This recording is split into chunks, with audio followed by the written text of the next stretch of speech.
and only the OA, but not the deliberation, that'd be great. Fantastic. So I have a timer in front of me, but please do keep your own times. I will not be dropping timestamps. Please make sure to wrap up by 7:15 and do indicate your preferred pronouns as well as your preferred method of accepting POIs right before your speech. Okay, excellent. Prime Minister.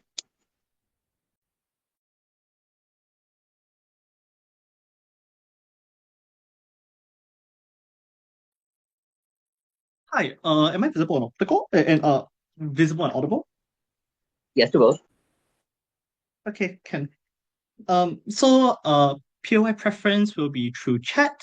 I will preferably take one from CEO for cross engagement. And if I don't take a POI by 5:30, feel free to unmute yourself. But if I've already taken a POI before then, please don't. All right, cool. Perfect. Then yeah, I'll begin a bit after organization notes real quick. Give me a sec.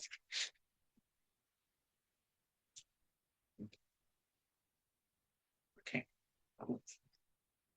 All right. Let me stop there.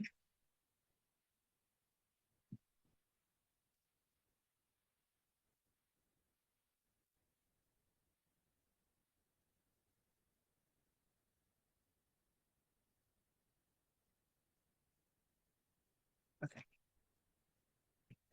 The problem with this debate is that bailouts and the kinds of situations in which countries need to get into to reach the state in which they need a bailout from the IMF oftentimes don't come from one singular decision that leads towards a big boom in the economic dying out, but much rather oftentimes comes from systemic failures of the state that are drawn out over very long periods of times. What does this oftentimes look like? It looks like, for example, bank failures, from banks giving out too much loans at too low of interest rates for so long that they aren't able to actually keep up. Or it also looks like years of deficit spending coming in from the government that weren't ever supposed to be planned to be repaid for. They didn't ever actually have a cemented plan other than we'll deal with it in the future that leads towards the country coming down to economical destitutes in the first place. Because understand that these are generally the checks and balances that prevent a state from getting to these situations. They prevent a state from needing these forms of deficit spending that required help finance for the IMF in the first place. So the real problem of this debate is that it is unclear why it is the case that these countries, they have shown consistently time and time again that they won't actually be able to manage their money, that they are bad actors in being able to actually manage their nation's resource, will actually for some reason go and get better. In fact, I'll tell you two reasons right now why is it the case that they are likely to actually make things worse. Because understand that oftentimes these politicians are populists. They care a lot about the voters' perceptions because your voters are the individuals who will vote you in for the next election. And even if you yourself aren't running for the next election, you still want your party and their political views to continue being pushed forward. What does this mean? It means that oftentimes during times of a nation's failure in their economical point of views, where individuals are losing jobs, where big corporations within their local countries are pulling out, the individuals oftentimes suffer because of the lack of employment, because of the fact that their currency is becoming less strong, and because that there is a lack of product for them to actually be able to buy. What does this mean? It means that oftentimes for these politicians, that at the point in which they reach this state of requiring IMF help, that they are already severely underpopular towards the public because of the fact that they just perceive this to be a failure of the current guy in the government. Nobody really looks back in times and is able to look at the black box as to what actually ended up happening and what was the snowball effect that led towards these failures in the first place. So people default to the easiest, best explanation to them in the face value, which is that the current politician is to blame because we only got to these problems when he was in power. What does this mean? It means oftentimes these politicians want to grapple for power. Oftentimes these politicians want to grapple for public support. And this manifests in two different ways. Firstly, it manifests in them printing more money for public services because they want to ensure that public services continue running to not disrupt the everyday individuals' lives. What does this look like? It looks like printing money for a medical healthcare system that you don't have. That leads towards more inflation because there is more money in the market now. Meanwhile, the amount of value that money has been placed and enshrined in is not actually increasing. So this leads towards people valuing your money less because it is now less scarce, but more importantly, that there are so much products that require more money that it leads towards these things leading towards more inflation and bringing the lives of people on the ground. But secondly, and most importantly, they also provide lower loan interest rates because they want their local businesses to continue thriving. That they offer interest rates and give more loans out more willy-nilly because they want their businesses to feel as if the government is holding out for them and that the government wants to do these things well for them. What does this lead to? It oftentimes leads towards a lot of different problems, such as them never being able to actually repay the money back towards the IMF, which what this means is that generally the IMF starts putting money into sinkholes. There are loans that don't get repaid, and this is important because of the limited pool of funds that the IMF has. It is reliant on foreign agencies to give it money, and because of that, insofar as it gives out money and doesn't get it repaid back, that is money lost. They don't generate their own forms of funds. This is money that just disappears and is unable to help individuals. Understand the opposition necessarily has to defend this because their side necessarily has to defend the sovereign democratic power in which these individual countries control monetary flow, they control how much is printed and the loan interest rates, and they have negative forms of incentives to actually ensure that these things are going to go well. Because of all the incentives I pointed out earlier, it doesn't matter to them whether or not in the long term it leads towards worse inflationary effects, because what matters to them now is that they are able to get elected in the next election. They don't care about what's going to happen 10 years down the line. Insofar as they can get elected in the next election, that is already a win for them in comparison to what would happen for them. Before I go on to the point I want to talk about, go ahead, see you. So IMF already currently imposes restrictions on what exactly you can do with the money after it is lent to these countries. Why exactly is it that direct control, as stated in the motion, is required?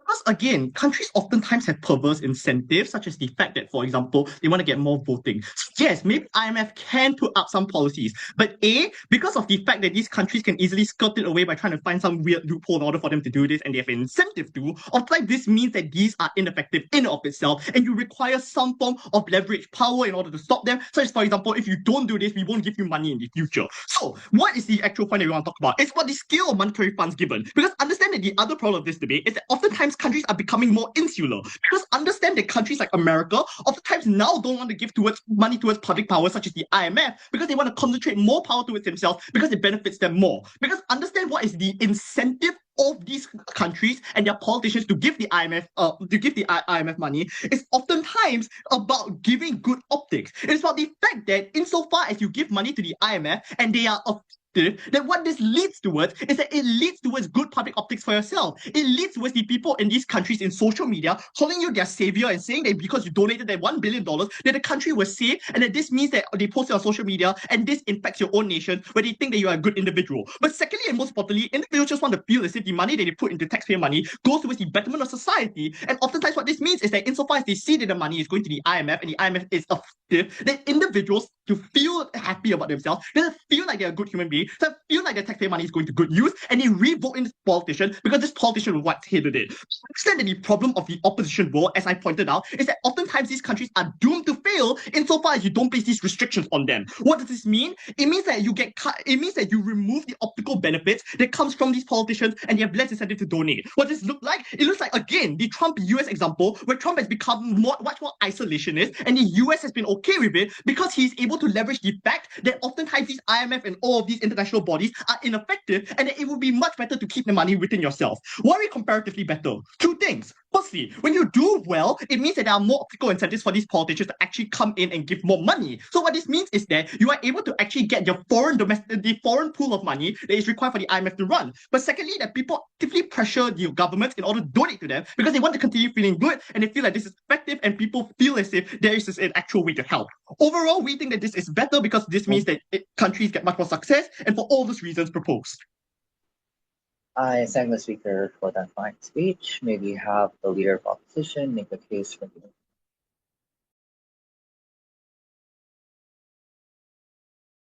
Hello, am I audible and visible? Yes, to go.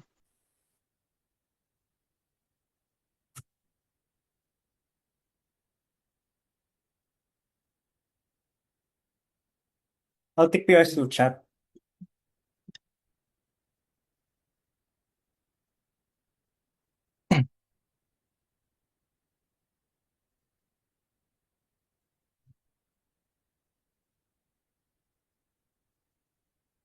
Economic crises are not created by an excess of sovereignty, but a lack of it. It looks like states who remain export reliant or states who expose their monetary policy to the Wall Street, which happened in Thailand when they were exposed to the 2008 financial crisis because they were over reliant on their foreign exchange being a floating currency. This looks like things that are encouraged by the IMF. Like first, it's neoliberal ideology that encourages states to become export reliant, or probably that because of the excessive lending that they encourage for countries to be able to receive, which perpetuates the problem which OG presents you, which is more loans and more deficit spending, because they think they can continue on getting loans from institutions like the IMF until they're pushed to the brink of receiving a bailout because they can no longer manage these loans they receive from the IMF. But also because the IMF is associated with the same kind of intelligentsia that encourages things like coup d'etats to be able to depose leaders who encourage nationalization, or probably leaders who encourage things like import substitution industrialization, which means that they want to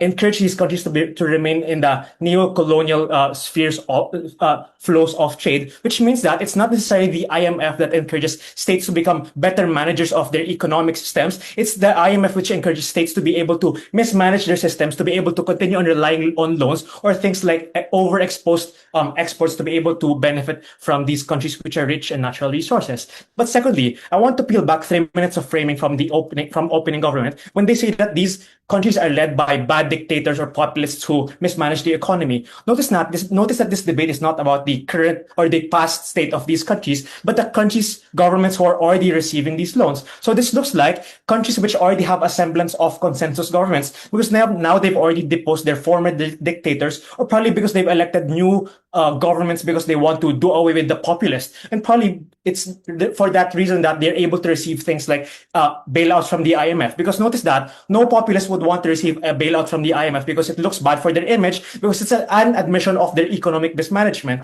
This looks like consensus governments in post-dictatorial regimes like the Aquino government in the Philippines or other governments in Latin America or in Africa after they have had previous populists. So that already removes a lot of the boogeyman painting of the populist dictator who will mismanage their economy, because the populists don't receive the bailouts. It's the consensus governments that succeed them. So what is the model for opening opposition? One, we retain the ability for the IMF to be able to influence these states after the bailouts, as in status quo, like they're able to give them structural adjustment programs or things like information sharing or technical expertise and capacity building to be able to sustain the development of these nations even after they receive bailouts. We think that perpetuating a tie wherein the IMF directly manages their monetary policy would only result in something that's unsustainable and would be worse for the sovereignty of these nations. The first argument is simply a characterization of status quo on why there is no free reign for these countries which receive bailouts and why the IMF already has influence over them. The first reason is that they already imposed things like structural adjustment programs, like they changed the reserve ratios of their central banks, or they imposed better capitalization requirements. This is why in the Philippines, the central bank was changed into Banco Central, because they changed the structures to be able to manage the monetary policy after they received the bailout from the IMF. But also secondly, it looks like technical expertise sharing, like having audits from the IMF, investigating things like the Maharlika Wealth Fund or other sovereign wealth funds. So they're able to check how these governments are managing their economies, and they're able to pressure them into changing their systems. But also finally, things like info sharing and capacity building. Like you have monetary experts in nations being trained by monetary experts from the IMF, so they're better able to sustain the development after the bailout. The impact is, one, states already have the ability to govern and exercise their sovereignty with the assistance of the IMF. So it does not look like dictators who are populists who just pump their prices or modify their monetary policy in the hopes of changing their electoral futures. But also secondly, it looks like sustained support from the IMF to these countries, so they're able to sustain their development. So that already removes a lot of the framing from opening government. But secondly,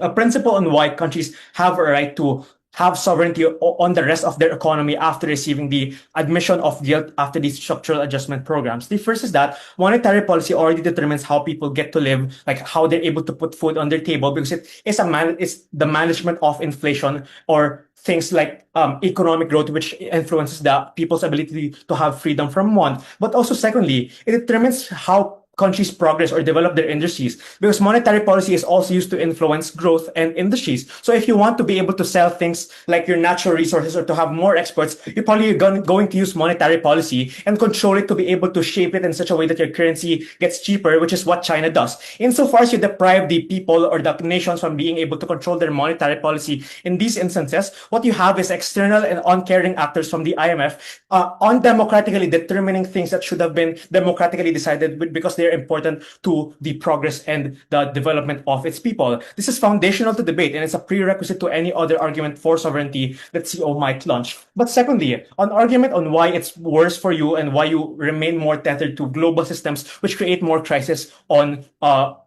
these countries which receive bailouts. The first is that you prevent the development of internal structures because now they're continuously relying on the IMF for monetary policy. So you don't have career bureaucrats developing their careers, or you encourage complacency in the governments because now they don't have to manage their economies in the same way that you would have them without the IMF managing them. But also you create a distrust in their own structures because the people are used to the IMF governing them, and once the IMF considers a transition, the people won't be even able to trust that. But also, secondly, notice that the IMF can be exposed to poor decisions that are not pro-people and are encouraging more crises to happen in the long run. The first is that they're reliant on figures that are detached from the experiences of the people. So probably they want to boost the economy of the country. They probably want to devalue the currency as much as they want, or probably they want to remove the debt of this country. So they encourage policies like automatic debt repayment, which makes countries less able to spend more on welfare spending. Because notice that the principle of the IMF is like neoliberalization and less tariffs and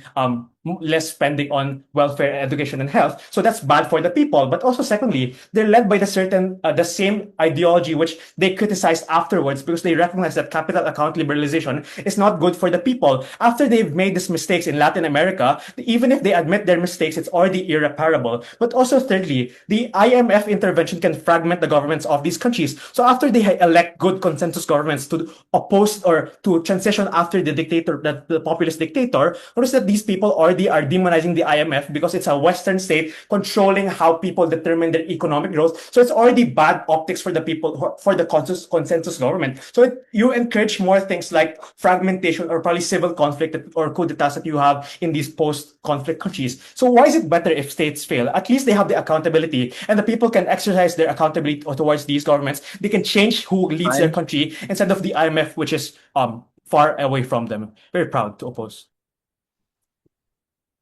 I thank the speaker for that fine speech. Just a reminder to wrap up your speeches by 7:15 because that is when the panel will stop taking note. Having said that, Deputy Prime Minister. All right. Can I be heard? Yes. Okay, just give me like a minute, a literal minute.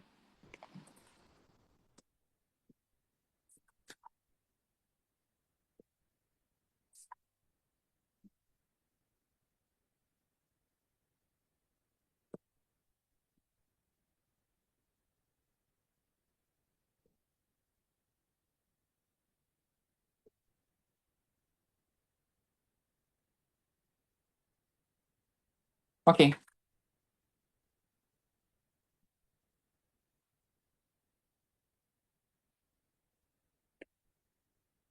Countries in debt need a third party to ensure that because they cannot save themselves. Autonomy must be given. Autonomy must be given by third parties because autonomy in these like failed states have already been given up when there was no money or food and when hyperinflation has hit the lives of these people. The IMF is a strict teacher who ensures that these individuals get the correct kinds of funding that they need, but also giving them the discipline that they deserve. The first thing I want to do is compare between the bureaucracy. OP has local experts too. I'm going to prove why our experts are better. The first is on scale. In most contexts, more discussion in terms of how policy exists happens more on our side of the house. The reason for that is because there's more individuals in the IMF and more representation there. So when discussions happen, it's not true that it's only the US dictating it, but other countries as well as opening opposition conceits.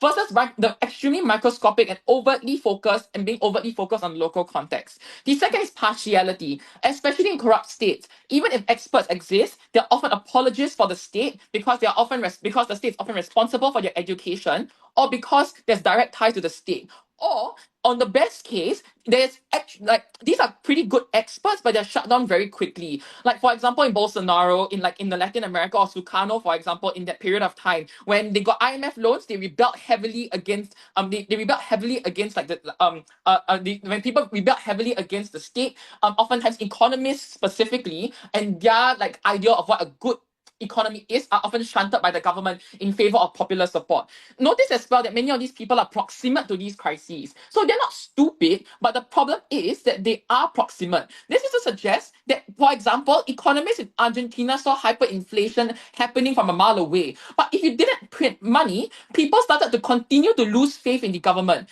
So this means that they are stuck between the devil, like oftentimes, like states and like the international community in general have differing views of what a positive economy is. For these people locally, even if it means that in the long term they don't get like positive economic trends, but they are concerned about whether their people will create coup d'etats as compared to the international community, where they actually will care about things like macroeconomic stability and whether you're able to get jobs, for example. These are the things that are less proximate to other people, but these are also the kinds of things that actively harm the economy in the long term as well, at the point you keep pursuing those things. So if you keep printing money, you will get less like backlash in the short term, but you will fuck your economy in the long term. This is particularly important to note because that I think the international community cares more about the cares more about the long-term health of these countries as compared to these countries themselves. Lastly, checks and balances. There are other countries, there's past presidencies and recent reforms which have allowed previous problems of the IMF, for example, to be corrected for as compared to the attempt to discuss and the policies in a more objective manner. Last is legitimacy. There's a lot of suspicion of local bureaucracy and corruption versus the IMF, where there's more trust internationally. The check cashes and we know where the money is going to, who is giving the money, for example. The transparency is significantly higher as compared to like having these countries do IMF reports. Why is it that only the monetary policy can come in? I think Zixuan's POI is fair, but here's the response to this, which is that they're unlikely to use it well, and the abuse of IMF funds happens post facto. Even if there are regulations, the audits only happen after they give the money there. So the abuse has already happened. So you found out that Sukarno was being terrible after he used the money to fund his cronies from the IMF. This is probably problematic because he can only retract the money afterwards and punish them afterwards. But retracting the money doesn't do anything to them because like they've already done the abuse to begin with. This means that only at the point that you control the monetary policy, do you have direct oversight specifically over where the money goes and how it goes.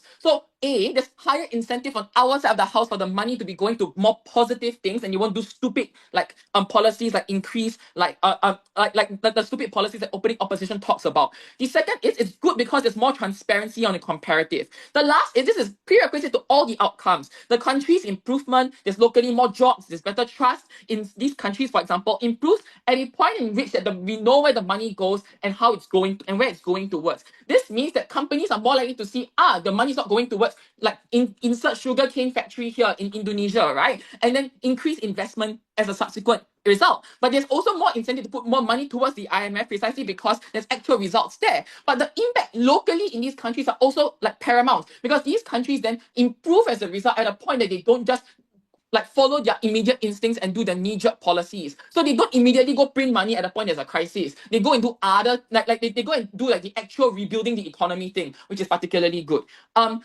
The OO says Aquino government populists don't receive bailouts. This is symmetric. Governments in these developing countries hold money anyways. So it never trickles down. The IMF holds money. It's probably actually better for the IMF to be holding the money to begin with, which is the bigger question. Both sides of the house, the government / the IMF are dictatorial. But the IMF is a more benevolent dictator. We think that the money ought to be controlled by them. Before I move on to the trade-off, I'll take the closing opposition. So I think a lot of the mechanisms with regards to populism doesn't really work because if it's true that a lot of these countries have been stuck in debt for so long and have experienced hyperinflation for so long, what results of it is stuff like in Argentina, Milei getting elected based on the monetary policy changes that they will bring. But that will happen on either side of the house. But the main difference is that the IMF now has more favorable ideas towards Argentina and the economy in general, and people flock there. The second thing is on the trade-off. Why these countries getting their money is taken away is less important than the health of these countries. The main principle push from OO is there needs to be autonomy. Here's the problem. states being undemocratic exists on both sides, but states dictating what people like bigger states dictate what people do all the time in the economy. China dumps, America places tariffs. I'm unsure why this is any different because on both sides of the house, big powers have a lot of say in terms of what smaller countries are doing in their economies. When America tariffs Philippines, for example, can the Philippines say, sorry lah, this is an infringement on our economy? Like this is just not a very good principle. But the main thing is this: does this imposition guarantee good outcomes? We argue yes. So on the first level, on a principled front, all loans require collateral. At the very least, there's a guarantee that you will have good behavior and it's more certain. On a practical level, within these countries have a low amount of autonomy anyways. There's systemic problems that worsen in the long run. So the trade-off is this: on the short term, maybe you cannot put your monetary policies, but the systemic problems worsen in the long run and reduces the amount of autonomy a country has anyways, because if you have no money and it worsens, then it's bad. But on the short term, you have more autonomy, but you have long-term harms. But the second thing is that our autonomy is more meaningful. The autonomy that's being given is abused on their side of the house. You have more freedom to abuse the economy. On our side of the house, the autonomy is given up, but it's more meaningful at the point that people actually get jobs. For all these reasons, opening government. I thank the speaker for that fine speech. And now to close the top half debate, may we have the Deputy Leader of the Opposition.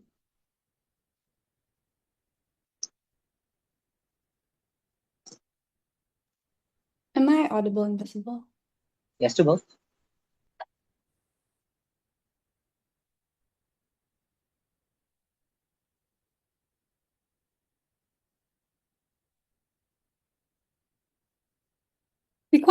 We find it quite absurd that government believes that autonomy is rightfully taken away by virtue of the fact that the state made the wrong decisions. If this is the case, we question them as to why do states still have ruling power over themselves, even if it is the case that governments themselves are the ones leading countries into bad governance, geographical conflicts, and crisis. But even more nuance to the IMF, note that historically, direct control and the failure of the Bretton Woods system has already proven to us two things: that it is, number one, already inherently influenced by the West, and that number two, it is already a non-benevolent actor, and it is quite the reason as to why it operates in the way that it does today, which is absent any form of direct control over a country whatsoever. It has already proven to us historically that this is not inherently going to work, and that states are very likely to react badly to this. One main response that I want to launch to OG: they tell us that IMF's direct control is going to lead to people being happy, and that the politicians are going to be incentivized to donate more on the basis of optics, which leads to this cycle of having more money for the IMF to be able to help. Our main response to this is that this is completely unlikely to happen, right? Because of two things. Number one, people's happiness are not contingent on political optics of donation and how likely their government is actually able to donate a lot of this money to the IMF to begin with.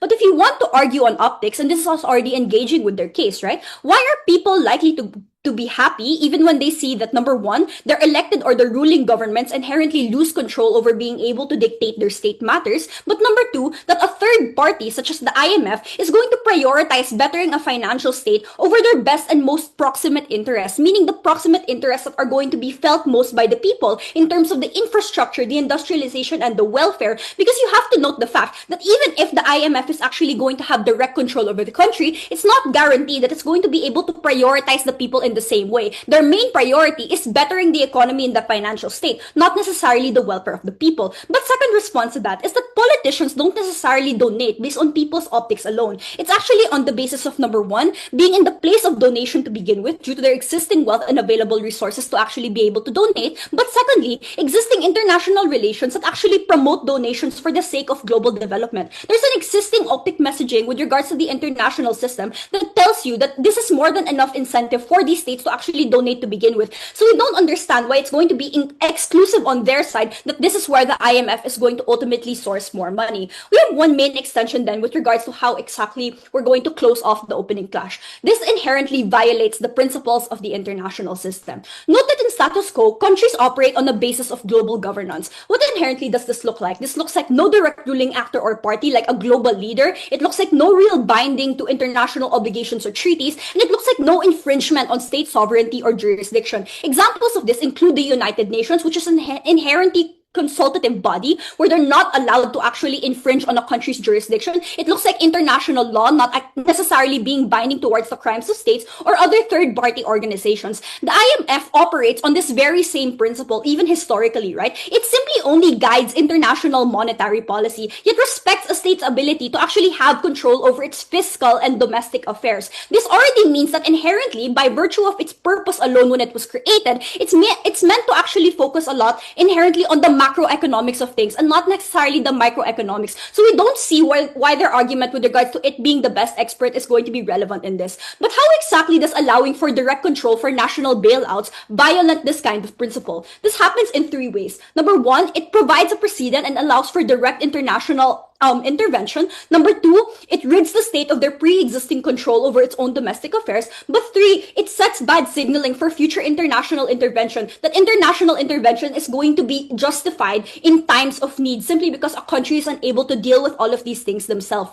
Why is this violation inherently going to be harmful? Two reasons. Number one, it actually blurs the lines between international and state affairs, aka the reason as to why fiscal policy is not explicitly advised by the IMF in status quo. This means that it's going to be very unclear now as to what exactly the international organizations that exist, even outside of the IMF, are going to be able to have a say in when it comes to domestic affairs. But secondly, it puts into question the ability of a more powerful, inherently Western, historically, and international actor to actually be able to dictate the affairs of a smaller, developing state under the facade of actually being able to help them. Well, but what makes the instability of the international system likely when this kind of policy is allowed? This is because, number one, the most powerful influences to the IMF get to have a say on the affairs of significantly disadvantaged system of states. So if we're going to engage in their case, that for example, you have the global north, which is going to be benevolent enough to actually be able to provide this kind of money and donate them, this is going to have more of a say then because of the fact that you're giving the IMF access and direct control to be able to dictate how these things are going to be happening on the ground. But secondly, smaller states themselves are led to believe that they have no other choice but to depend on direct influence of international organizations and global actors,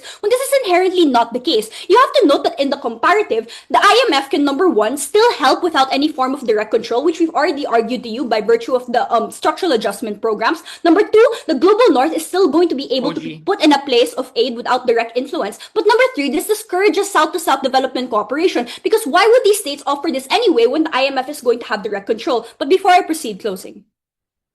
Opening? Or whoever. All trade can be categorized as unfair, unequal, and violates the state principle. Because all trade are dictated by big powers and are dictated by their terms. So we just all ban trade.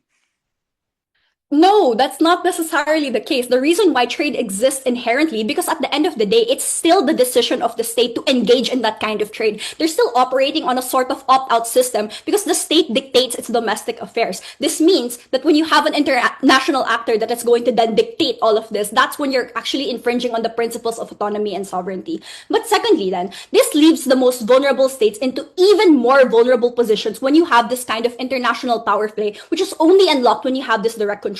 But let's engage, right? Even in the worst case scenario that status quo mechanisms won't be able to help these states in economic crisis, which by the way is extremely unlikely, why is it still ultimately going to be better on our side? Three reasons. Number one, states are going to remain respected in their sovereignty. Even if governments are inherently going to make the wrong decisions, these decisions are going to remain theirs. You have a respect for their domestic laws, the interest and welfare of the people, and their ability to govern. But secondly, your states are going to have better accountability mechanisms compared to the IMF. If hypothetically the IMF is going to not be able to properly get the country out of its economic crisis, it's not going to be able to be held accountable in the same way that a state government is going to have. But third and lastly, states are given the opportunity then to build institutions that would remain sustainable and actually attuned to the domestic context. Ultimately, this is round winning because we can prove that the government alone and presence of the IMF absent direct control is still the strict teacher in status quo. But secondly, that experts and aides are still going to exist absent this policy. Proud to oppose. I thank the speaker for that fine speech. Now to make a case for the closing GUP, maybe half the member of GUP. Just confirm, am I audible, visible? Yes, or both? Okay, give me like a moment, just gonna get a timer. I'll take POIs verbally, please, and if everyone's ready, starting to speak, 3, There are two ways CG is going to enter this debate. The first is that we're just going to respond to OO, and then secondly, we're going to give you a new extension on why this actually attracts investors. Firstly, under responses to OO gives you, I think, like 3 claims. The first is to tell you, well, the IMF is actually pretty bad at making these decisions. I think not only does OG do a pretty good job of explaining this, we also just add on by explaining the IMF has industry experts and they just have far better resources, like having more data to make these decisions, right? So maybe OO is correct. The IMF maybe makes some wrong decisions, but is far better than comparative because governments were the reason in the first place that the country is in such an economically dire situation. We'd also point out governments are pretty bad at making these decisions because they tend to be ideological, focused on appealing to like special interest groups that they are supposed to represent. They're very populist and they're very short-termist. In contrast, the IMF is actually acting on the best economic data and the theories available at that time. So even if they are making these mistakes, all that means is governments are more likely to make mistakes in the first place. The second claim they tell you is, well, spending on the IMF usually cuts down on welfare spending. Firstly, we tell you budget allocation is actually not part of monetary policy, as monetary policy is only like things like changing interest rates. But even if that isn't the case, firstly, we point out these countries need to reduce their debt as a matter of urgency, or they're going to fall into economic despair. So if we need to trade off some short-term spending on welfare, we're happy to do so because it means in the long term you get more stability and spending on welfare without debt. Notably, debt usually burdens future generations as well and makes them less able to spend money, and debt also means that you are less able to spend on welfare in the long term as well, which is comparatively far worse because of long-term impact.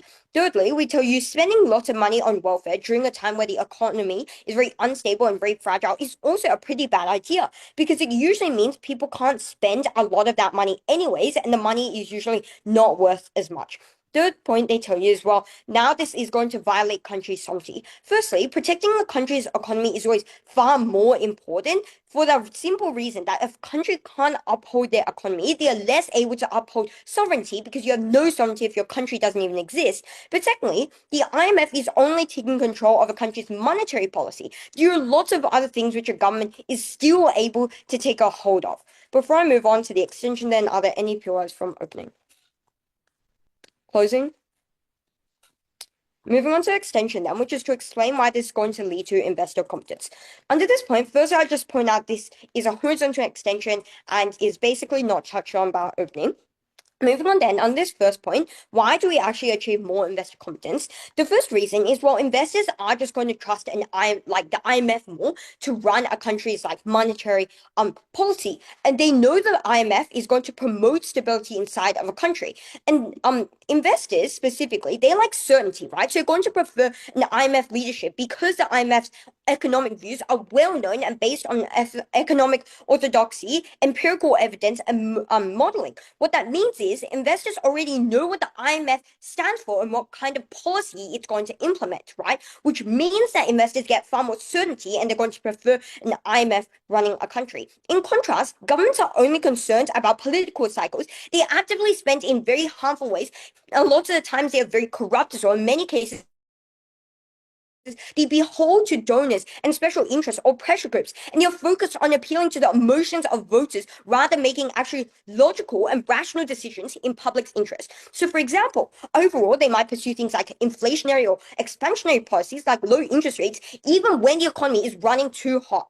Investors are therefore afraid of bad policy making, so they're less likely to invest in a country which the government is already failed in and is likely to continue to fail.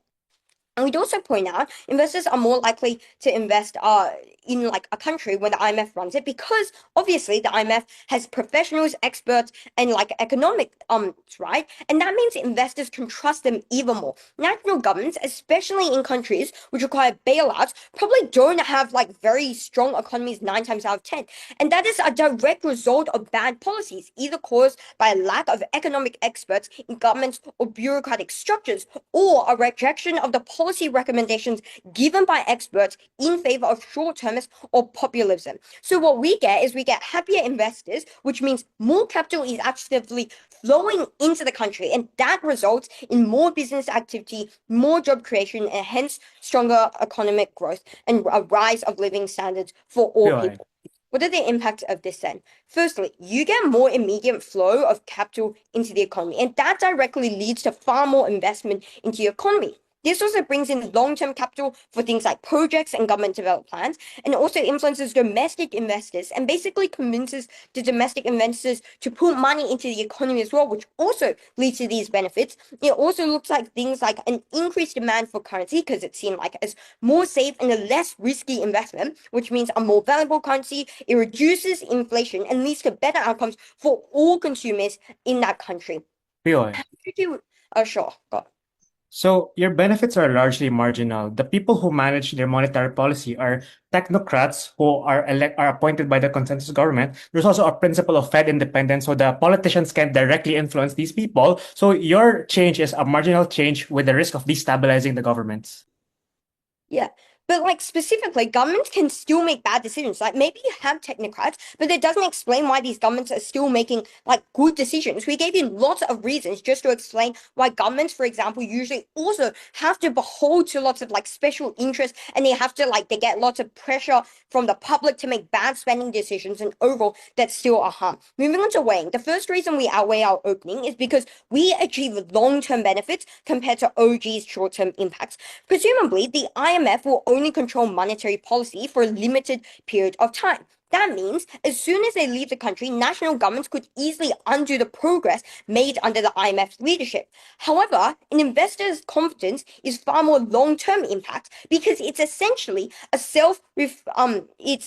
self-reinforcing cycle. So if a country gets more investment in foreign capital, that facilitates economic development and hence growth, then the company becomes more attractive for investment and leading to more development and so on. So we get more long-term impacts. The second reason is because our extension also serves as responsive material against OO, talking about how the IMF only cares about the fiscal or financial state of a country rather than being only concerned about public spending.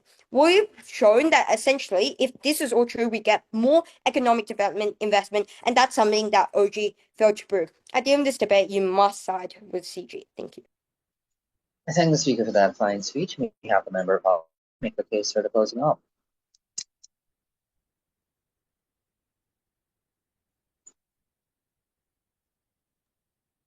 I'm going to assume I'm audible. I would like my POIs in chat, please.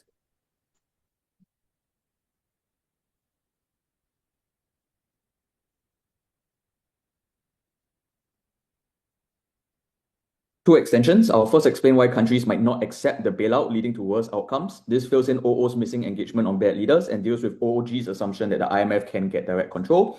And then the second extension is I'll explain why the IMF's monetary policy is bad, filling in the missing mechanism in OO and dealing with the solvency gap in opening government. But first, a very important conceptual clarification. Monetary policy is set by the central bank, which is uniquely not the legislature. So claims about how governments might misuse the bailout funds are questions about fiscal policy, which remains under the control of parliament on both sides of the house. So issues with deficit spending remains in the hands of bad governments that the opening government talks about. This clarification also explains why opening opposition is behind, because only central bank sovereignty is lost, but economic social policies can still be decided by legislature. So it's not a meaningful loss of sovereignty that OO is able to explain. But more crucially, central banks are just not democratic. So this argument about sovereignty is just not very relevant because people don't elect in Jerome Powell into the Fed in the US. Now let's play ball with opening government. Let's assume that they are corrupt governments that give bad loans and have bad monetary policy. This is the missing engagement from opening opposition, which keeps asserting that leaders might be good.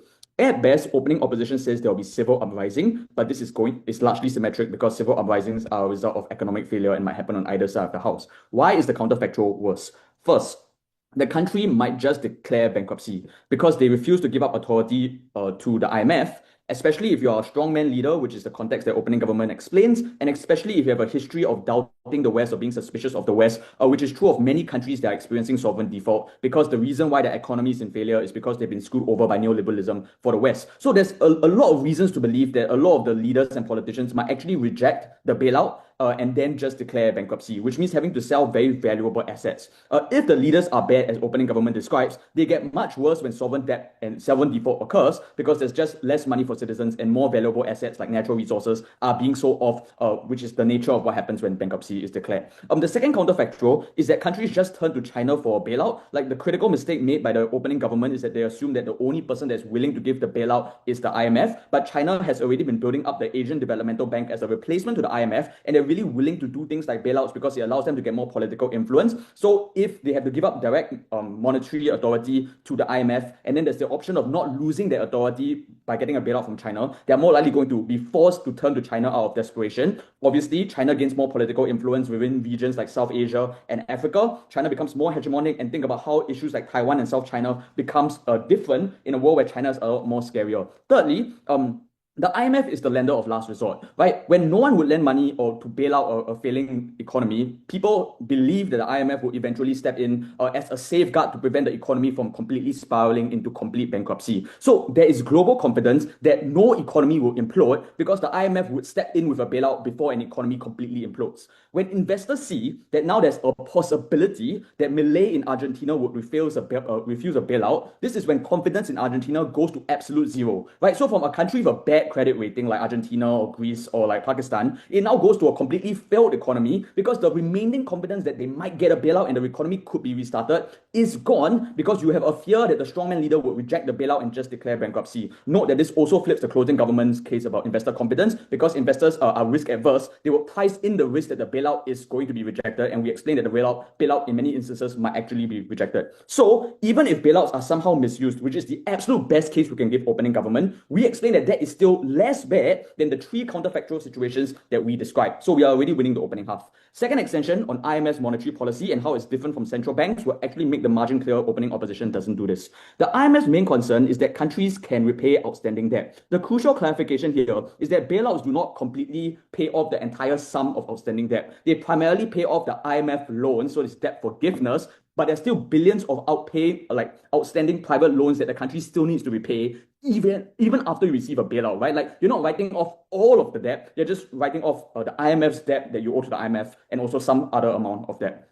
A lot of countries on the brink of sovereign default, like Pakistan or Zimbabwe, have hyperinflation. So the IMF is likely to increase interest rates aggressively beyond what the central bank is comfortable with. And there's a few reasons to believe this that opening opposition doesn't really explain. First is stopping inflation is important in preventing currency depreciation. Currency depreciation is what causes debt to double or triple overnight, because even if the principal sum is the same, your currency being weaker means you need more of your currency to pay off the same amount of debt, because foreign loans are denominated in USD. This is the explanation that activates the OO harms of very high, uncomfortable interest rates. OO asserts it will be bad. We give you the reasons why IMF will consider such uncomfortably high interest rates, because that's what stabilizes the debt that they need to pay off to the private actors. Crucially, high interest rates discourage spending, which reduces demand through inflation. That's the mindset of the West, right? The West's approach to monetary policy is just to increase interest rates. Look at Jerome Powell in the US and how America's central bank primarily rely on gradual increases to interest rates. The economic philosophy of the West is just to increase interest rates to deal with economic crises. But the second thing is the IMF primarily cares about debt being repaid back, right? They do not care about the country's economy or about local businesses or about citizens. The IMF is run by Western bureaucrats that are unfeeling and unempathetic and not in the country. They just want to meet the bottom line of loans being repaid. Opening opposition misses this characterization about why they will prioritize debt repayment, which is in direct contradiction to things like long-term economic health, which I will now explain now. But before that, yes, opening government, please. Yeah, the IMF is bad, and China is also bad. Surely that people have seen China seize assets. So surely it means that, like, if you're going to be subservient to either one of those things, that you'll go to the IMF anyways.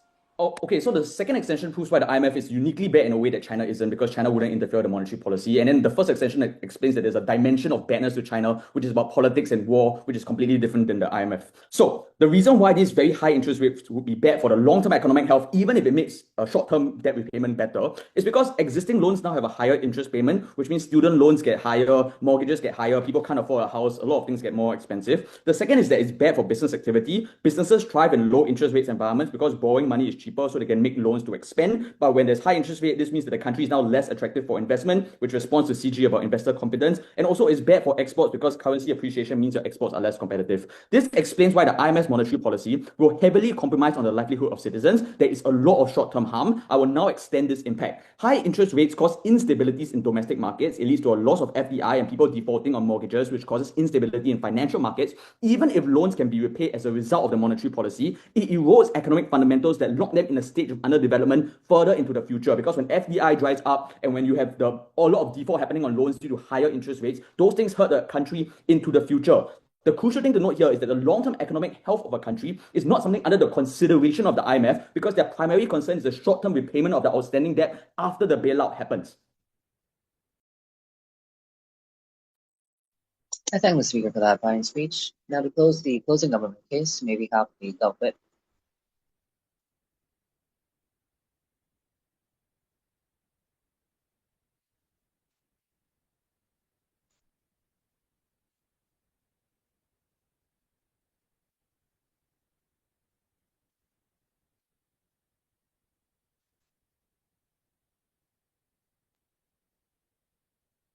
The only world in which side opposition could possibly win this debate was in a world where national governments, who often have no economic experts, especially in the countries which are applied to in this debate, or who are known for regularly ignoring the economic evidence, who are short-termist and populist, are better at making economic decisions than the IMF, which utilizes modeling, empirical data, evidence, economists and professionals who actually know what they are doing. Obviously, the side opposition is living in fantasy land. That's why we win this debate. So, to begin this speech, I'm just going to address our extension and why it outweighs OG. Two main reasons. First of all, we get more long-term benefits, right? The direct impact of the IMF's policy changes will only last for as long as the IMF controls economic monetary policy, right? Which will presumably only be for a limited amount of time. In contrast, investor confidence, which we've talked about, is a far more long-term impact due to the self-reinforcing cycle, as my member explained. Second reason why our extension outweighs OG is that our extension is inherently responsive to O's claims that the IMF only cares about the fiscal or financial state of the country rather than actually being concerned about things like public welfare, health, education, etc. So basically what we've shown is that even if we take OP's best case scenario, and this is true, we're still going to get more economic development and we're still going to get more investment because of this, investor confidence, capital inflow, whatnot. That is something that OG completely failed to prove. So what were the responses to our extension from CO? Mainly, they just said that, investors are less likely to invest in countries like Greece, where they think that, the country will actually reject the bailout. First of all, we just say that, we think most governments want investors, right? So they're actually going to accept the bailout and reassure the investors. That's just pretty intuitive. And specifically, our argument was also to explain why after the IMF does take control of the monetary policy, and even after they've, left, you're still going to get better monetary policy. You're still going to get better outcomes for the country as a whole. Before I continue, are there any POIs? If governments are willing to give up monetary authority, why won't they consider the advice of the IMF and set decently intelligent monetary policy? We're not saying that governments are willing to cede control. They're probably being, they don't have much of a choice because they want to get this kind of stuff, to get these loans from the IMF. They'd rather get it from the IMF and reassure investors than, going rather than rejecting the bailout. So realistically, they are going to go to the IMF, even if they're not particularly interested in, letting the IMF take over their affairs. They don't really have much of a choice. So in terms of rebuttals to OO, they made quite a few key claims. The first one was that the IMF is neoliberal, supports less tariffs, less spending, and encourages states to make bad decisions. We have a few responses to this. First of all, note that a lot of this stuff doesn't actually fall under monetary policy, right? Decisions regarding government taxing and spending is fiscal policy. That is not monetary policy. Monetary policy is specifically about interest rates and the supply of money. But let's just ignore that and assume the stuff mentioned by OO is part of monetary policy for the sake of the debate. So, first thing to say here is that things like paying off debt, etc., is such an important goal that we should be willing to forego some level of public spending, etc., right? There are long-term benefits that are far more important because this country is literally going to fall into economic disrepair. They may cease to exist if it lets debt consume it, right? Borrowing money today means robbing prosperity from tomorrow, and future generations need to pay interest on top of the principal. So what that means is that obviously these this debt is actually probably worth it to be paid off, and that means the IMF is giving the right suggestions. Second thing to say here is that the IMF has empirical evidence, has historical data, has experts, they will consider the situations of different countries, right? This is very important. OO gives the example of, the IMF stopping tariffs. We think this is actually the perfect example for our side, because, for instance, populist governments and, hyper-nationalist governments are going to find political popularity in promoting protectionism and tariffs, as we've seen with Trump, right? But basic economic theory shows how harmful tariffs are.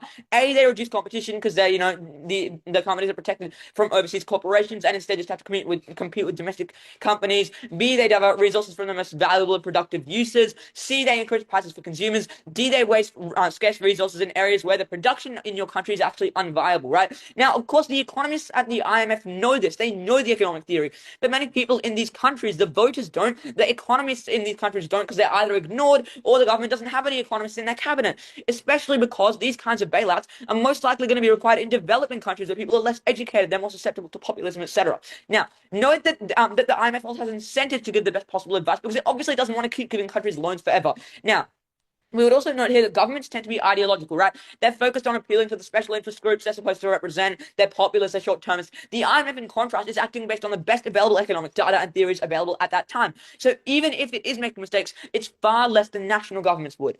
So the next thing we hear from their side is just that the IMF already has influence to some extent thanks to conditional loans, etc. We think this is just not very comparative, right? They're admitting that some level of IMF intervention is desirable. So our response would be just, why don't you just go all the way? The next thing we hear from their side is just that democracy is more important because it's important to the, to the representation of the people. The IMF would infringe on people's sovereignty, etc. So on democracy, just note that people in these countries have often been exposed to governmental propaganda their whole lives. Again, keep in mind this debate is primarily set in developing countries. That is why they're going to need the bailout, right? These probably don't have very fully developed democratic and economic structures. This means democracy isn't actually as effective in these countries. Many people will accept or buy whatever the incumbent government tells them, right?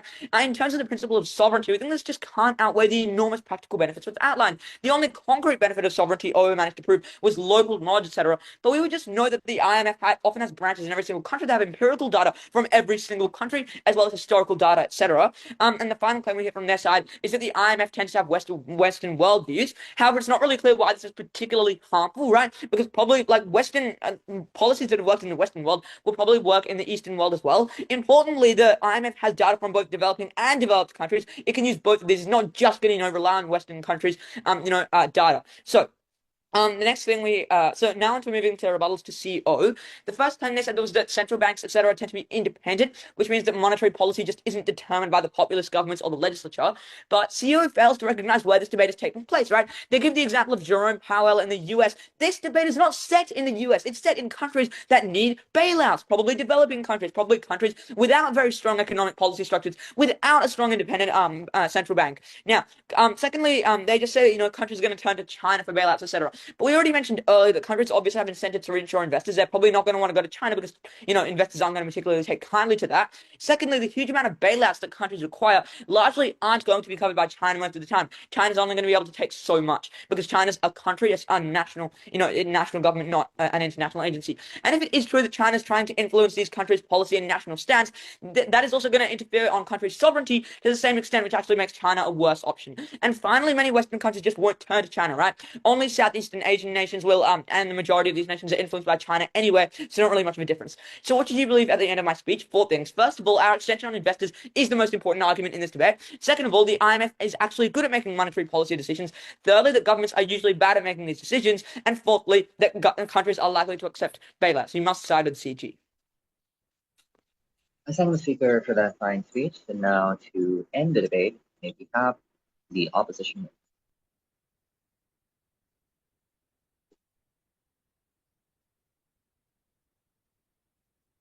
Hello, I'm assuming I'm audible. Yes, Yes, you are. thank you. Yeah.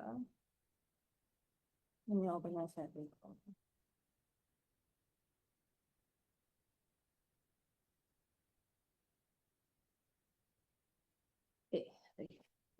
Okay. I'll start in 3, 2, 1. I'll first respond to CG, then to OO, and then lastly to OG. So with regards to what CG has told you, the main mechanism for their case to explain why is it that the IMF monetary policy stuff will result in better results for the country is to explain that this will increase investor confidence and allow more people to come in and give money to the country, thereby allowing them to get their economy back onto track, as well as pay back their loans. Cavan really does the preliminary response to explain why is it that increasing interest rates actually means that you have to means that have to pay more money in terms of debt, which is bad for the country. But I'll additionally explain why is it that this actually hurts the government's capacity to raise more funds for the country and therefore get them out of their economic sinkhole.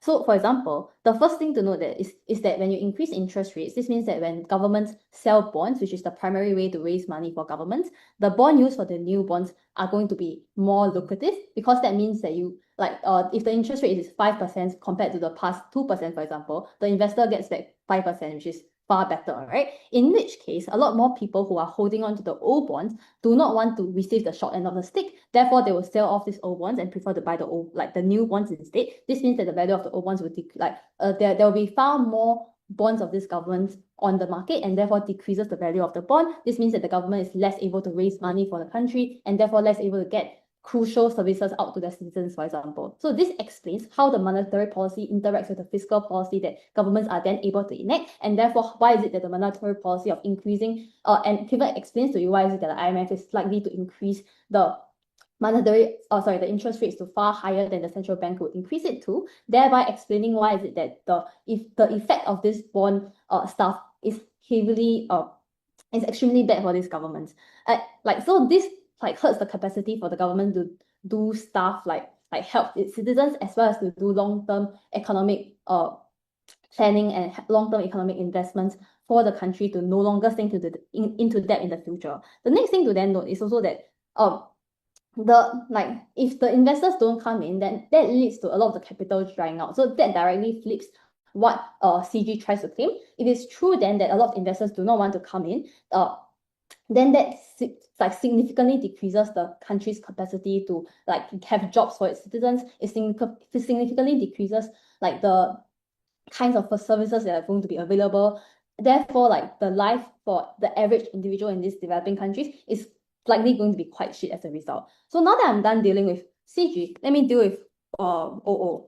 So Cavan's vertical extension explains why is it that the IMF is uniquely a bad actor. OO claims to you is OO tells you is that there are historical reasons for why the IMF is bad and points towards a few examples, as well as neoliberalism. But Cavan uniquely explains to you why is it that the monetary policy is going to be geared towards increasing interest rates substantially, and because they want to maximize the time because they prioritize debt repayment and want to maximize the amount of debt that's paid back. So the reason why is the IMF is going to do this badly as compared to central banks, because obviously in our counterfactual, the IMF will still give advice to central banks to increase the interest rates anyway. So but the delta lies in the fact that the central bank will not do it in this particular way, because they still have to consider the long-term economic health of the country. Because a lot of the times the heads of central banks are in office for 10 years, right? It's oftentimes a very long term. Therefore, they have to consider what they have to deal with later on even in their own term. That's the reason why they are far more likely to consider the overall economic health of the country and factor that in when increasing interest rates. Therefore, they will not increase it as aggressively as the IMF, in the government counterfactual. The next thing, and so OO does say that the counterfactual is just to let the states fail, but we are the team that impacts why this is so bad. So we tell you that the most valuable assets like natural gas and land is sold. We tell you that people have to it's harder for people to pay back their mortgages. That's the reason why people on the ground, even regular people, are impacted by that, and that's the reason why it's far worse for those individuals. We also explain to you the other kinds of alternatives that might happen, which are far worse. So Cavan explains to you why is it that if China were the one to give the loan, that's the point at which we allow China to grow even more significantly in force. And that worsens a lot of the regional conflict that might happen. Before I move on, OG. So this debate ought not to be about whether IMF or China is bad, because both are bad. This debate ought to be about what kind of imposition is worse. So if countries are corrupt and the economy worsens, but the IMF wants you to pay debt, so the worst case is that you shut your spending and you have lesser spending. Surely having less money in your coffers is better than having absolutely no money and being totally in debt in the next 10 years.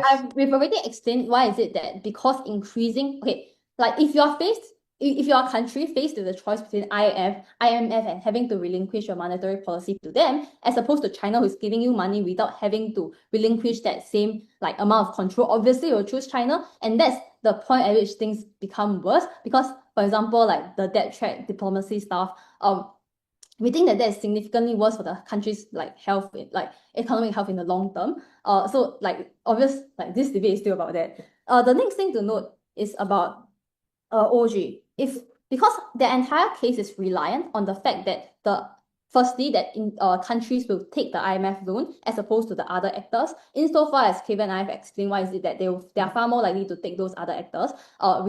This takes out most of the case. But let's be charitable. So if the first thing to note is that their best case is their capacity to increase the pie and allow IMF to get more money because the American citizens are more happy when they see developing countries become stable.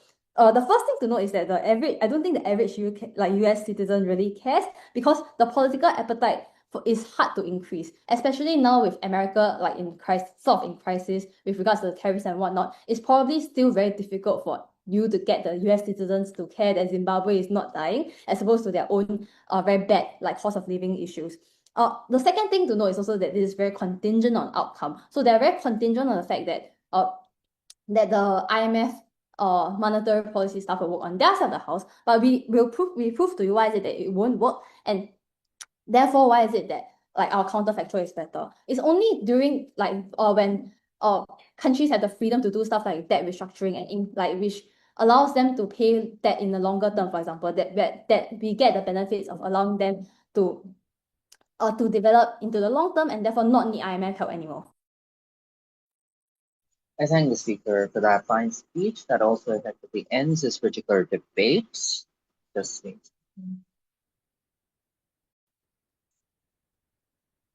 All right, great. Thank you very much for that debate. Here's how I'm going to structure the OA. First, the verdict. Second, I guess just a couple of general observations I had about this debate in general.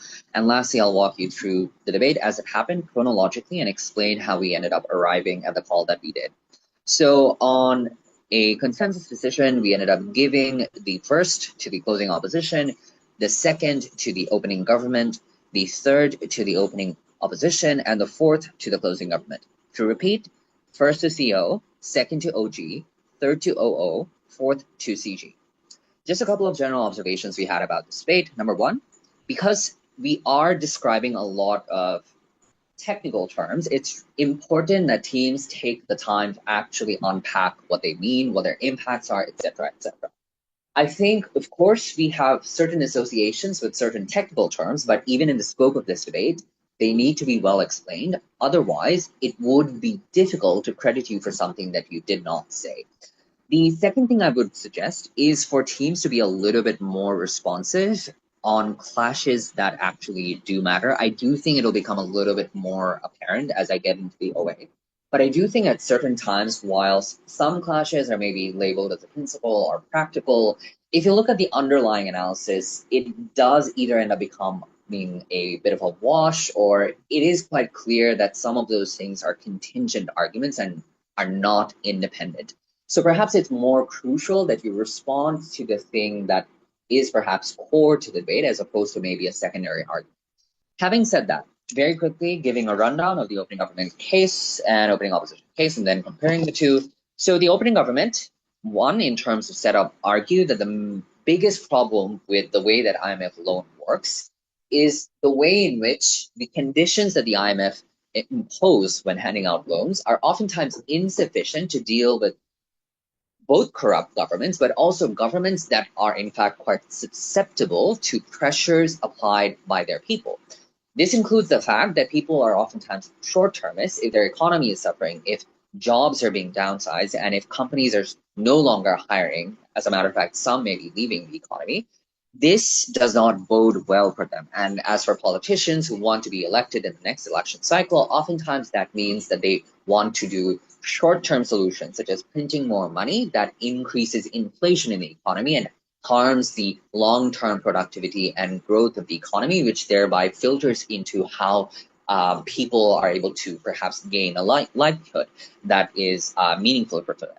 But secondly, it's also in terms of how specifically things such as autonomy, etc., may not be as crucial to this debate because governments end up imposing arbitrary policies all the time. As a matter of fact, opening government very explicitly weighs why specifically this principle of autonomy is kind of contingent on which side can do better for their people, because a lot of the argumentation that they make seems to hint at the fact that this is perhaps less important than what you can do meaningfully for the people at large.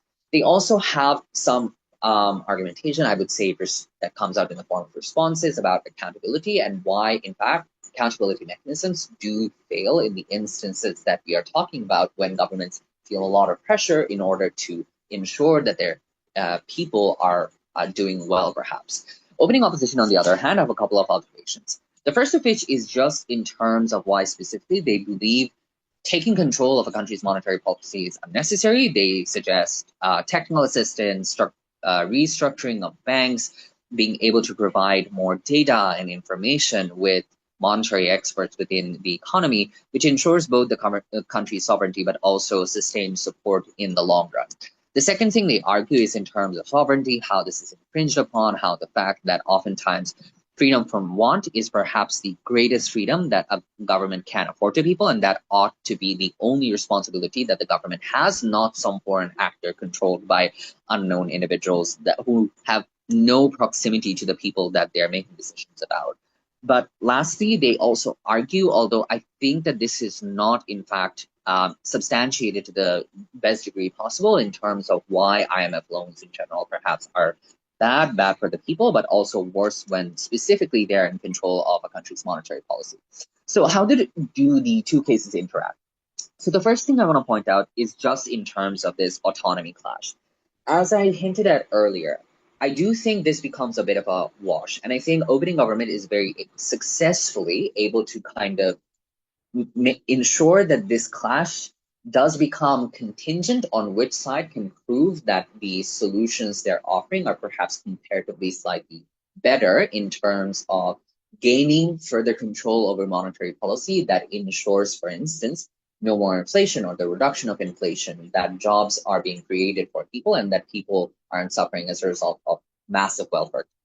The problem, I think, in the opening opposition as well is a lot of the analysis, if you actually look at it, hints to this being perhaps contingent on the practical as opposed to being a purely principled argument. For instance, the analysis about how economic growth is the biggest freedom that you can grant people because it is freedom from want. The fact that oftentimes monetary policy does control the price of goods, and that is intimately related to how people make everyday decisions in their lives. I think despite the rhetoric of, having sovereignty over one's government, etc., being there in the opening opposition, what this means in a purely principled sense is never proven by the opening opposition. So I think that the opening government is very successful in pivoting this debate to that one particular clash about who perhaps creates a better system and what are the checks and balances that you can put in place in order to make sure the system is better. Now, coming to the clash that actually did matter in terms of checks and balances. Number one, in terms of the subclash about what are the technical assistances that you can provide and whether, in fact, experts have a better leeway on either side. Opening government makes the observation that oftentimes in a lot of authoritarian countries specifically, the main problem is that experts are overruled, they're shut down, they're tied to the state or are educated by the state itself. Therefore, they have a very limited view of how the economy ought to be functioning, or they have very close ties to the state, which oftentimes undermines their independence and their ability to make decisions that are in the best interest of the state. I think whilst the opening opposition do end up arguing that this will involve a lot of information sharing with local monetary experts who can then make meaningful decisions on behalf of the government, which then helps the people, I'm not entirely sure that the opening opposition is able to outweigh this particular analysis from the opening government, which hints at the fact that even though you can maybe share more information, to what extent that information can be acted upon is really, really unclear. The second bit is in terms of why specifically accountability is further more undermined, the point at which governments have short-term incentives to want to respond to the people. I think opening opposition hints to the fact that the main problem with the IMF is that they're not elected and they cannot be held accountable for terrible things that they do to you. I think what specific terrible things they can do to you is not super clear. In the opening opposition, they hint at the IMF being neoliberal of an institution and the Bretton Woods institutions having historically done a lot of harm. In the scope of this debate, I don't necessarily think I can accredit this vague analysis and actually kind of intuit what all of this means. But the second part of this is in terms of governments making better decisions. I think whilst governments can be elected out, what they do when they do have power is incredibly important, and that is what exactly opening government argues. The main problem is that even though you have checks and balances, the ways in which oftentimes corrupt governments works means that it's incredibly unclear if those checks and balances are in place to the extent that they can prevent the worst outcomes from manifesting. It means that the point at which that the IMF has caught on, it's oftentimes post facto of all the terrible decisions that will undermine the economy in the long run, such as printing out massive amounts of money, or for instance, giving the decision to print out massive amounts of money. I think that the opening government is very, very clear in terms of why specifically the reaction time and the delay in the reaction time is really crucial here, at which point a lot of the harms that the opening opposition believes will manifest is in fact something that is the current reality of the people on the ground, which ends up meaning that the opening government is able to kind of outweigh the opening opposition on that end.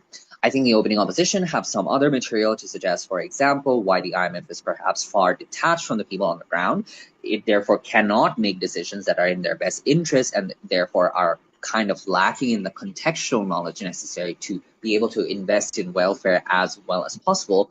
I'm not entirely sure that the governments in power make the best decisions either, because it's quite clear from the opening government analysis that prioritizing the short term has long-term consequences for generations, which I don't think is in the best interest of the people, as proven by the OG analysis. As a result of which, I think that the opening government is able to win primarily on why specifically checks and balance mechanisms, at least as they currently exist, are not sufficient, and why specifically, therefore, we need to vest control in the IMF, at least when it comes to monetary policy, if nothing else. Then getting into the closing government case, what do they contribute? How did we weigh that first against the opening government and then against the opening opposition? So the main extension from the CGE is about restoring investor confidence and why specifically the IMF as an entity is more trusted than a political government that is very vulnerable to changes in the political cycle and oftentimes short-termist in their decision making. It oftentimes means that they don't make data-driven decisions, which are in the best interest of the people.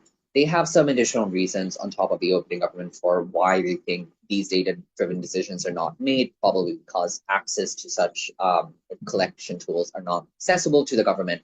But the second thing they argue is mostly in response to the opening opposition, and this is mostly to do the same thing that the opening government did, which is just in terms of weigh out the sovereignty clash and why specifically they believe that sovereignty perhaps does not take precedence over people's ability to lead a meaningful and dignified life, and therefore it's contingent on who can prove that they have a better economy.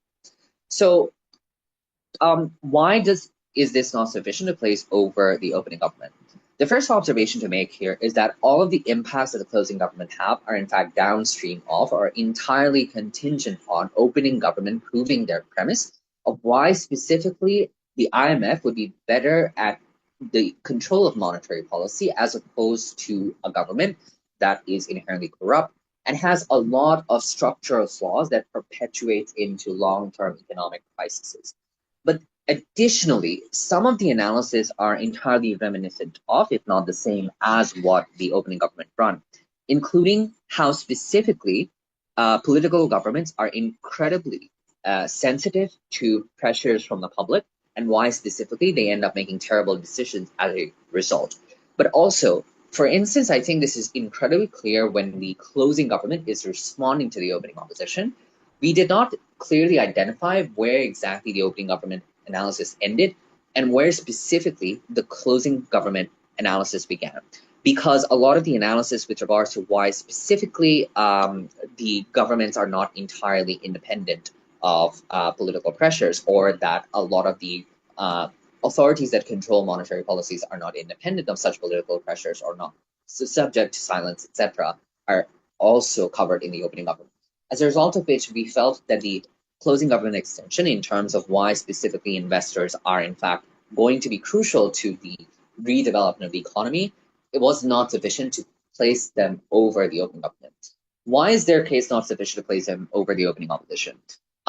Two reasons. I think whilst the closing government does try to argue that the sovereignty arguments, etc., are not entirely, say, independent, they're reliant on being able to prove who can do the best for the people, who can in fact increase economic output because if the economy is in tailspin, then sovereignty is no longer a current and present problem.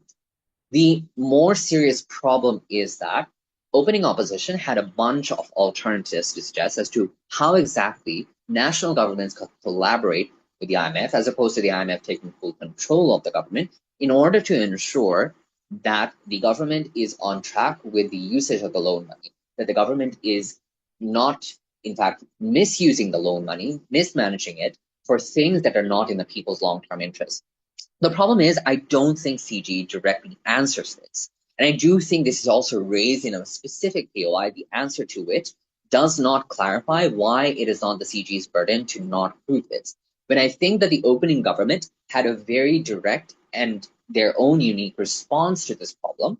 I don't think that the closing government did, which is why we felt that the closing government did end up placing under the opening opposition in this debate.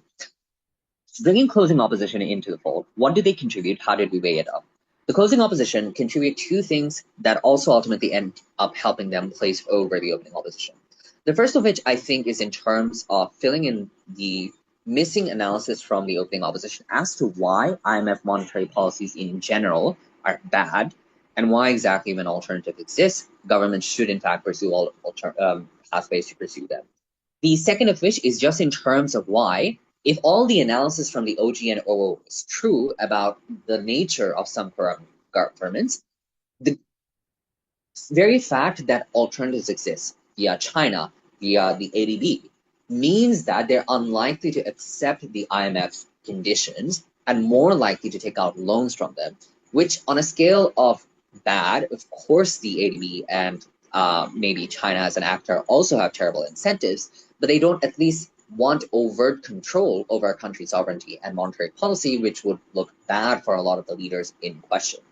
Why was specifically the first piece of analysis alone enough for them to place over the opening opposition? Because I think while the opening opposition is a little bit vague in terms of what the actual harms of the IMF historically has been, what neoliberal policies they're actually hinting at, closing opposition is very, very clear. The IMF primarily works with the control of interest rate. The fact that they can willy-nilly raise or lower interest rate means it creates a lot of instability in the economy, which means overnight, weak currencies depreciate so much that the amount of loan repayment that you have to make to other actors who, independent of the IMF, may have also given you loans, doubles or triples overnight, which seriously harms investor confidence, which seriously harms your ability to be seen as a competitive exporter, which means that in the long run, the IMF is going to force you to sell off your valuable assets, such as your natural gas fields, etc.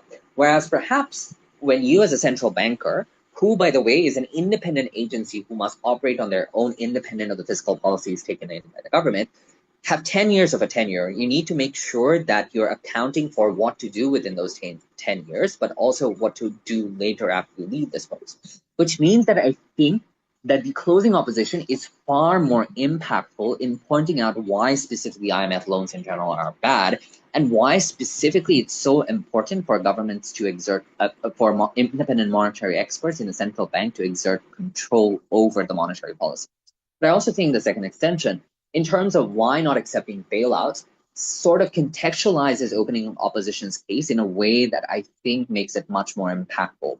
Because I think if it's true that there are worse actors out there, then you obviously do not want these countries to go to those worse actors and therefore suffer from long-term structural problems that continue to, in fact, harm your people much, much more than, say, the IMF conditions would. Therefore, I think the fact that there is far more clarity and far more analysis to this end helps them place over the opening opposition. Why is this sufficient for them to place over the closing government? I think because the closing government's analysis is contingent on investors feeling confidence, the closing opposition's first extension of why specifically investor confidence is undermined at the point at which your currency depreciates and the loan repayment amounts that you have to make doubles or triples overnight, is more than sufficient to undermine the CG's case, because it means that investor confidence is not prior to the IMF being able to actually impose reasonable controls over the economy, which, as proven by the closing opposition, it has in fact historically proven to be very, very bad at. As a matter of fact, therefore, closing opposition is able to undermine the core of CG's case and prove that the reasoning that they provide is in fact contingent on the IMF making good decisions, which is a premise that the CG never proves clearly. Why is this sufficient then to place them over the opening government? Two reasons why. First, I think that whilst the opening government argues that the IMF making monetary decisions on behalf of a country can be good, the main problem that we have is that we are not entirely sure that they've proven that the IMF will in fact be able to do it well, to the best possible extent. I think at the very least, what the CO's mechanisms prove is that historically, this is what they have done, and this is exactly why they have continued to perpetuate cycles of harm on people for a long run, even after they've left. The main problem is, I'm not entirely sure OG actually clarifies what the actual short-term or long-term incentives of the IMF is, whereas CO is very, very explicit in pointing out that their main interest is making sure that you repay the loan amount that you took out from the IMF.